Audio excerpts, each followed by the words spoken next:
The reality is like, right, we want to, especially if it's someone that you're close to, like I would remind them, I'm like, dude, you're thinking the whole day, right? You're thinking constantly. Right. So you're thinking, but what are you thinking about?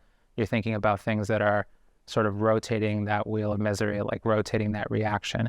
And I think trying to interject moments of positivity, even in the mindset, can be incredibly powerful. Like, finding time to, not finding time, but like even as you're going through the moves of whatever it is that you're doing, whatever it is that you're working or whomever you're helping, um, thinking about moments of gratitude, Absolutely. right? Like putting into mind, like, what am I grateful for? What's there that I'm so, even though I'm in this hardship, I'm so glad that this is there or this person is there. Also, moments of where you can reflect, even intellectually, about impermanence, because I think this is incredibly helpful. Understanding that a moment of difficulty, like, right, life may be hard throughout, but it's not always going to be at the same intensity. So understanding that everything is always changing and letting that inspire you to be more present in the times that you do have, because even interspersed with all of the like difficulty that I had with my parents, that we all had growing up as a family, there were definitely still beautiful moments like on a Sunday or, when they would both have a day off and we'd be together as a family, and we'd be enjoying each other's company. And I think being like really, letting the fact that things change inspire you to be there, to be with the person that you love. I think it's incredibly valuable and can bring a lot of joy into life. Wow. And I want to, I love that you're hitting at the reality of how, where so many, hundreds of millions of Americans may be and people around the world, like the world is rough. And I think when we Yeah. talk about this, it should inspire us to try to make a better world. I really like fundamentally believe that, and I know like people have very different ideas of how the world can be better, but whatever the idea may be, whatever the structure we may implement in the future, it needs to be something that's centered around compassion. And I think it's just so critical that we can try to, let love design the world. Because I feel like Mm. we think so often in terms of right and left, but we never go up. We never are like, how can we elevate this situation?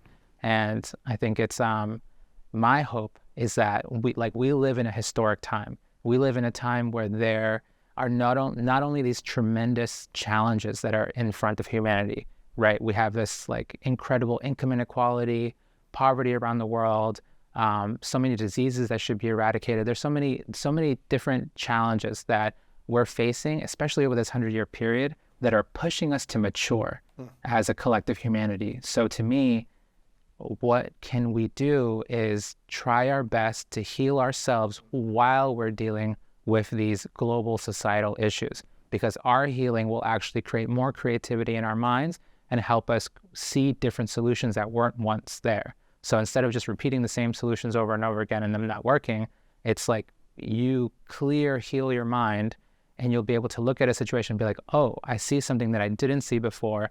Let's try things a different way. And we're talking a long game, right? Long arm of history. Wow. But I think to me, it's so inspiring and it creates a lot of awe in me that the same time that there are so many challenges, there are all these healing modalities that are becoming more and more accessible than ever before. Like right at this time, can you get access to so many different forms of meditation, so many different forms of therapy, psychiatry, so many, and there's tons of other healing modalities that I'm not even mentioning, but people can actively try to find something that can heal them. Yeah. And, for those who have time, definitely try to heal yourself. For those who don't, like, we need to support each other, Right. and we need to create a better world. Wow. Yeah. Speaking of healing modalities, have you ever done like ayahuasca or like plant medicines or anything like that? No, never done ayahuasca. I've tried like mushrooms, LSD, and all that, and I found it to be helpful to an extent. But once I started meditating, it just kind of blew everything out of the water. It was like when you're meditating and you're sitting there, it's almost like you're getting a degree in universal law. Like you're just like you're understanding how the universe works, but within the framework of your body, and you get this sample size, and you just start observing it. You can make your awareness so sharp that it literally can feel like your body is this like flowing river of atoms, and you can so crisply feel and attend and observe to this ever-changing impermanence that layers every fabric of existence. Like, it happens at the atomic level, the cellular level, the mental level, the cosmological level. Everything is always changing, and we struggle when we have a combative relationship with change, right? But we feel peace when we embrace change. So to me, it's like meditating is just like, it's opened the world to this. I mean, it's opened these doors to this incredible learning that, every time I go, every time I sit, I'm like, wow, got a lot more to learn. Right. Do you think I've never done plant medicine. I've never been high or drunk in my life. Cool.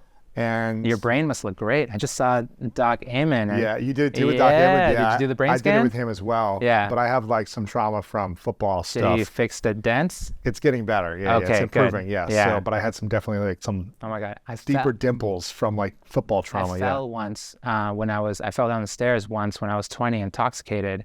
He was like, that's where you hit your head. Also, you hit the back of your head.